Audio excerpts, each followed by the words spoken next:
Parmi les témoins, il y avait une vieille dame, un aveugle et un jeune garçon. La vieille dame, dont l'ouïe n'était plus aussi fine qu'autrefois, vit Brie Hodge surgir de la maison d'une manière qui faisait penser que cette dernière était fâchée. L'aveugle, dont l'ouïe s'affinait de jour en jour, entendit Eddie s'exclamer. « Ah, salut Brie, comment ça va ?» d'un ton qui suggérait qu'elle ne s'attendait pas à avoir des ennuis. Le jeune garçon, âgé d'à peine 11 ans, entendit Brie Hodge répondre. Tu as embrassé mon mari, je t'ai vu le faire. Mais il ne comprit pas que l'on puisse se fâcher pour des histoires de baisers. Il pensait au contraire que les adultes aimaient ça. Alors que la vieille dame prétendait tailler une haie qu'elle avait déjà taillée, elle vit ses voisines changer de comportement.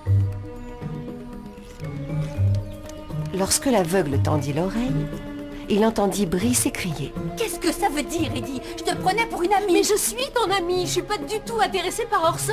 Le jeune garçon entendit Eddie ajouter. Oh, ça va, arrête de jouer les connasses. Il fut surpris par ce mot qu'il n'était pas autorisé à prononcer. Ensuite, la vieille dame vit Brie Hodge serrer les poings.